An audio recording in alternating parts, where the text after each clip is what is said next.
വണ്ടിയുടെ കണ്ടീഷനൊക്കെ അനുസരിച്ച് salt pants കാണാൻ കഴിയും കേട്ടോ. അതുകൊണ്ട് ഈ വരുന്ന ജങ്കാറിലും ഉണ്ട് കുറച്ച് ടൂ വീലറെല്ലാം.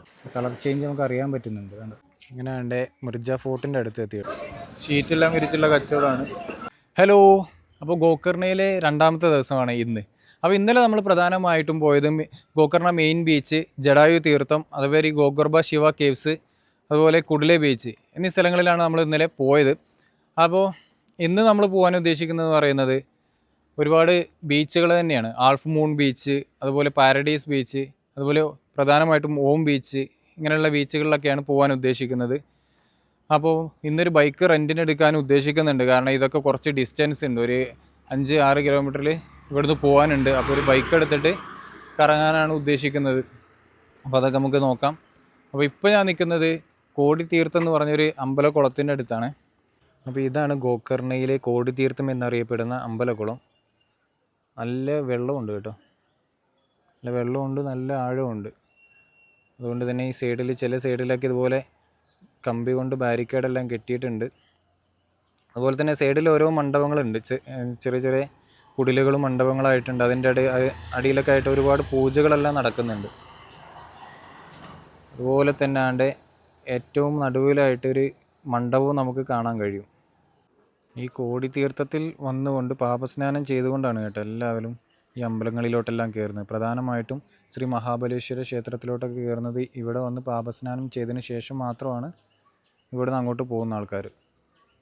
അങ്ങനെ തിരിച്ചു വന്ന് ബ്രേക്ക്ഫാസ്റ്റ് എല്ലാം കഴിച്ച് ഇഡ്ഡലിയാണ് കഴിച്ചത്.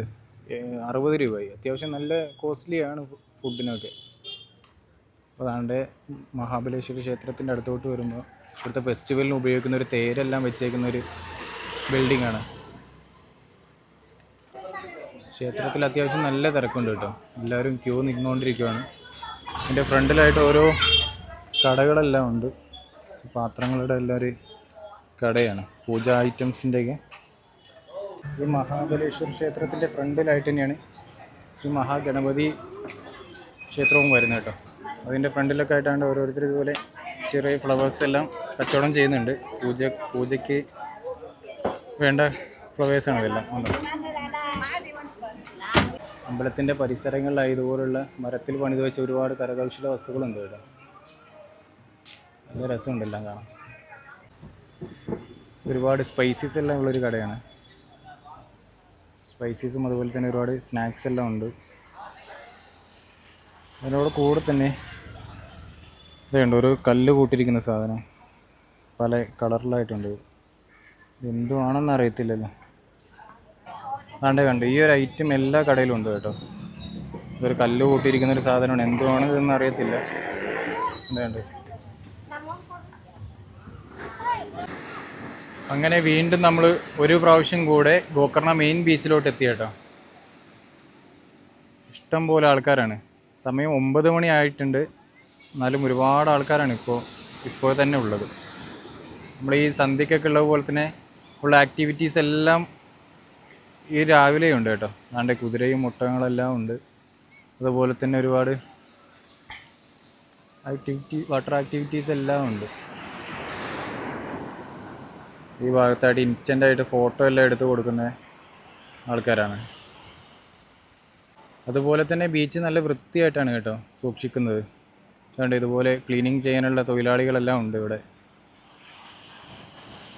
അതുപോലെ തന്നെ ഉണ്ട് ഇവിടെ കുറച്ച് ആൾക്കാർ വലയിട്ട് മീൻ പിടിക്കുന്നുണ്ട്.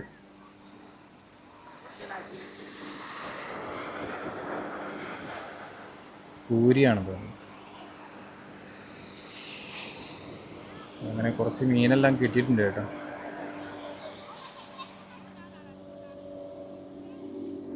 ഇതെല്ലാം നമ്മുടെ കൂരിയാണ്, ഒരു മീഡിയം ടൈപ്പിനുള്ള കൂരിയാണ് കിട്ടിയിരിക്കുന്നത്.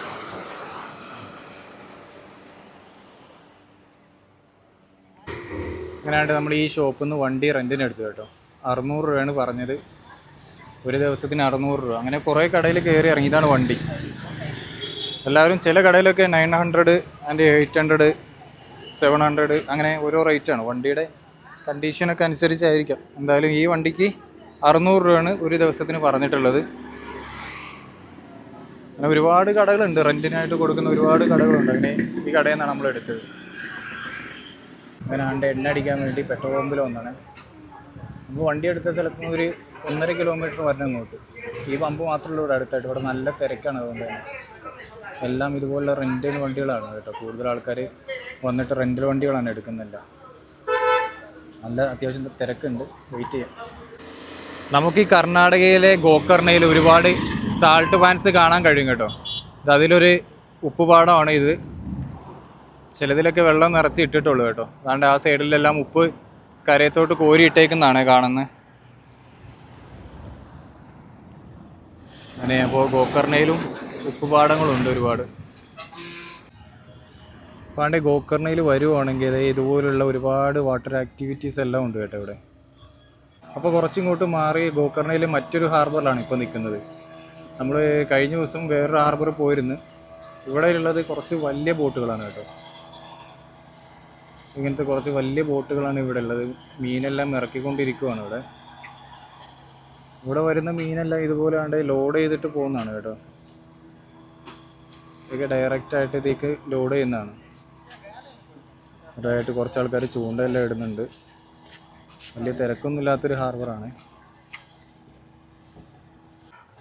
പാണ്ഡെ ഇവിടെ ഒരു ഫെറി സർവീസ് ഉണ്ട് കേട്ടോ. ഇത് തടടി ഫെറി സർവീസ് എന്നാണ് ഇതിൻ്റെ പേര്. ഇതുപോലുള്ള ഇതാണ് ഇവർ യൂസ് ചെയ്യുന്നത്. ആ കാണുന്ന അപ്പുറത്തെ സൈഡിലോട്ടാണ് ഈ ഫെറി സർവീസ് നടത്തുന്നത്. ആ സ്ഥലത്തിൻ്റെ പേരാണ് തടടി എന്ന് പറഞ്ഞത്. അതുകൊണ്ട് ഇതൊരു 2 വീലറൊക്കെ കൊണ്ടുപോകാൻ പറ്റുന്നതാണ് കേട്ടോ. ഒരു ചെറിയ ജങ്കാർ എന്ന് വേണമെങ്കിൽ പറയാം നമുക്ക്. അതുപോലെ 2 വീലർ അല്ലാണ്ട് അവിടെ കയറ്റാൻ വേണ്ടി വെച്ചിട്ടുണ്ട്. അതുകൊണ്ട് ഈ വരുന്ന ജങ്കാറിലും ഉണ്ട് കുറച്ച് 2 വീലറെല്ലാം.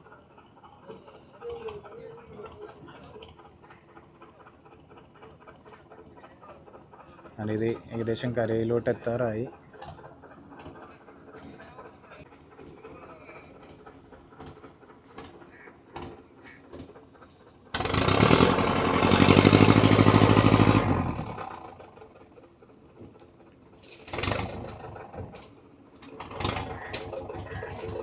പണ്ട് ഇതുപോലെ ആൾക്കാരെല്ലാം ഇറങ്ങിക്കൊണ്ടിരിക്കുകയാണ് കേട്ടോ. ഈ 2 വീലറിലെല്ലാം ഇറക്കുന്നത്.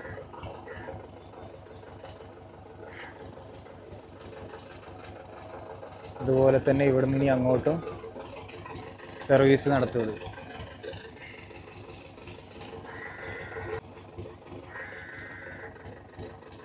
ഈ ഹാർബറിലാണെങ്കിൽ ഓരോ ബോട്ടുകൾ വന്നുകൊണ്ടിരിക്കുകയാണ്. ഓരോ ബോട്ടുകൾ മീൻപിടുത്തെല്ലാം കഴിഞ്ഞിട്ട് ഇങ്ങനെ വന്നുകൊണ്ടിരിക്കുന്ന സമയമാണ് ഇപ്പോൾ.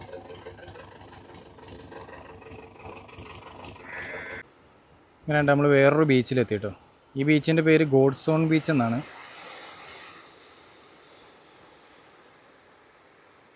സൈഡിലൊക്കെ നല്ല പാറക്കല്ലുകളെല്ലാം ഉണ്ട്. ശാളകളൊന്നുമില്ല കേട്ടോ. ഈ ബീച്ചിൻ്റെ അടുത്തായിട്ട് തന്നെ ഒരു ഹനുമാൻ ക്ഷേത്രമുണ്ട്. നല്ല ഭംഗിയുള്ള സ്ഥലമാണ് കേട്ടോ ഇതെല്ലാം. ഇതുപോലെ എന്നിട്ട് കടലിലോട്ട് ഇങ്ങനെ സ്റ്റെപ്പ് ഇറക്കി വെച്ചേക്കുന്നതാണ്. നല്ല വ്യൂ ആണ് ഇവിടുന്ന് കാണാൻ.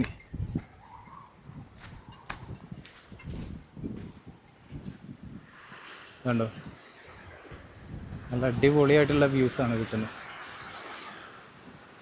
ഇവിടെ എന്തോ ഒരു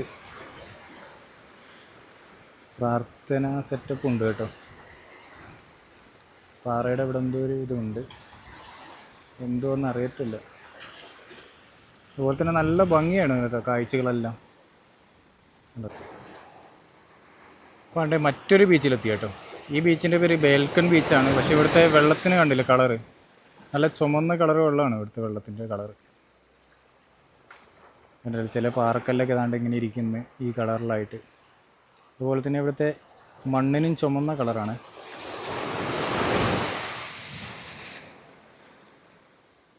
കളർ ചേഞ്ച് നമുക്ക് അറിയാൻ പറ്റുന്നുണ്ട്. കണ്ടോ,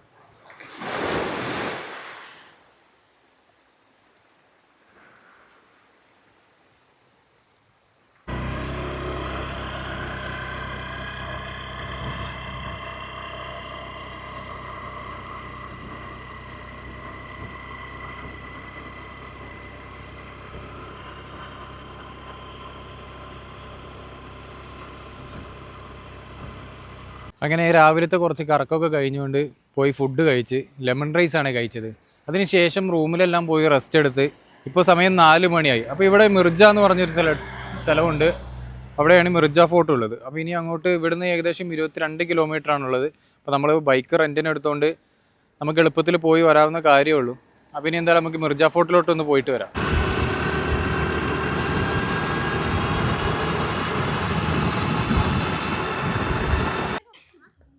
ഇങ്ങനെ വേണ്ടേ മിർജ ഫോർട്ടിൻ്റെ അടുത്ത് എത്തി കേട്ടോ.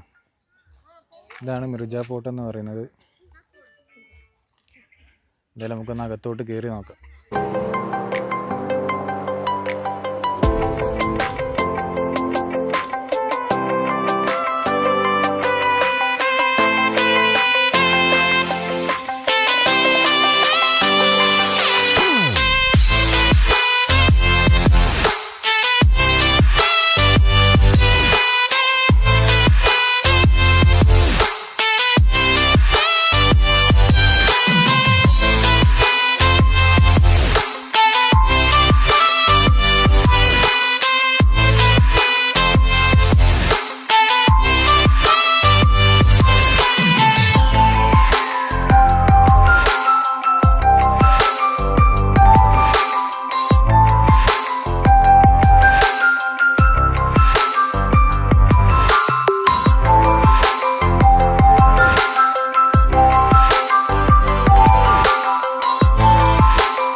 ഈ ഫോർട്ടിലോട്ട് കയറാൻ ടിക്കറ്റിൻ്റെ ആവശ്യമൊന്നുമില്ല.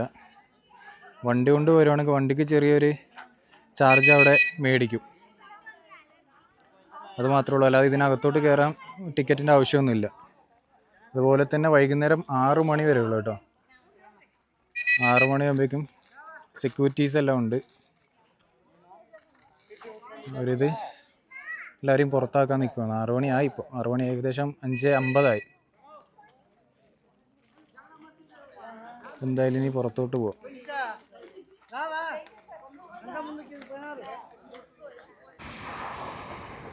അപ്പോൾ ഈ കാണുന്നതാണ് മിർജാൻ എന്ന് പറഞ്ഞ സ്ഥലം. NH 66 സൈഡിൽ തന്നെയാണ് കേട്ടോ. NH 66 അവിടെ നിന്ന് ഏകദേശം ഒരു 300 മീറ്റർ ഉള്ളൂ ഫോർട്ട് മിർജാനിലോട്ട്. ഇതാണ് റോഡ്. അപ്പോൾ ഈ മിർജാൻ എന്ന് പറഞ്ഞ സ്ഥലത്തൊരു മാർക്കറ്റ് ഉണ്ട് കേട്ടോ. അതുകൊണ്ട് ഒരു വലിയൊരു ഗ്രൗണ്ടിൽ ഇതുപോലെ ഷീറ്റുകളൊക്കെ എല്ലാം ഇട്ടിട്ടുള്ള കച്ചവടമാണ്. മാർക്കറ്റിൻ്റെ ഒരു ബിൽഡിംഗ് എല്ലാം കാണുന്നുണ്ട് അവിടെ. ഒരുപാട് വെജിറ്റബിൾസിൻ്റെ ഫ്രൂട്ട്സിൻ്റെ എല്ലാം കച്ചവടമാണ് നടക്കുന്നത്. അതുപോലെ തന്നെ കരിമ്പ് ജ്യൂസ്,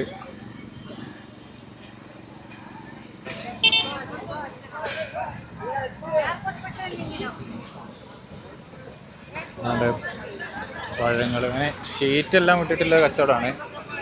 വലിയൊരു ഗ്രൗണ്ടിൽ ഷീറ്റെല്ലാം വിരിച്ചുള്ള കച്ചവടമാണ്. അതുപോലെ അതിൻ്റെ തണ്ണിമത്തന്, അതുപോലെ കരിമ്പ് ജ്യൂസ്, ഒരുപാട് തുണി ഐറ്റംസുകളെല്ലാം ഇട്ട് കച്ചവടം ചെയ്യുന്നതാണ്. അതുപോലെ തന്നെ ഒരുപാട് സ്നാക്സ് കാര്യങ്ങളെല്ലാം ഉണ്ട്.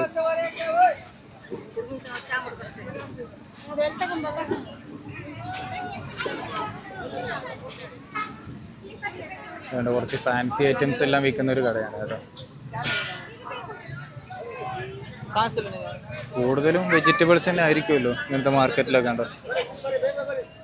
കൂടുതലും വെജിറ്റബിൾ മാർക്കറ്റാണ്, വെജിറ്റബിൾസ് ആണ് കൂടുതലും കേട്ടോ. തക്കാളി എല്ലാം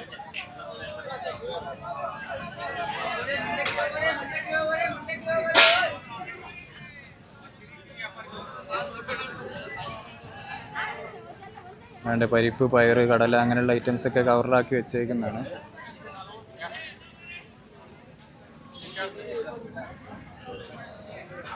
ഓൾമോസ്റ്റ് എല്ലാ ഐറ്റംസുകളും ഉണ്ട് കേട്ടോ.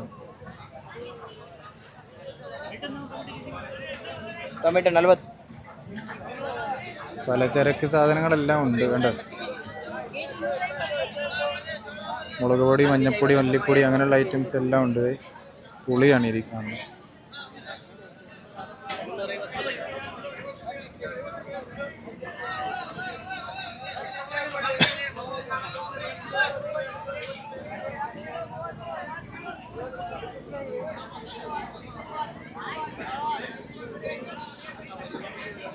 ഒരുപാട് പാത്രങ്ങളെല്ലാം ഇട്ട് വെക്കുന്നുണ്ട്. അങ്ങനെ ഒരുപാട് സാധനങ്ങളുണ്ട് കേട്ടോ. ഫ്രൂട്ട്സ് ആണ്ട്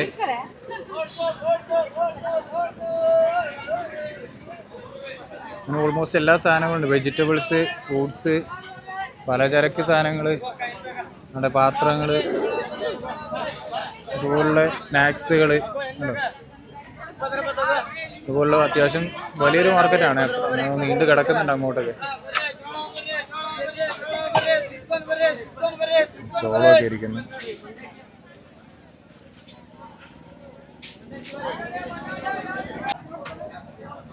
ഈ വൈകുന്നേര സമയമായതുകൊണ്ട് തന്നെ ഒരുപാട് ആൾക്കാരുണ്ട് കേട്ടോ മാർക്കറ്റിൽ സാധനങ്ങളെല്ലാം മേടിക്കാനായിട്ട്. അത്യാവശ്യം നല്ല തിരക്കുണ്ട്.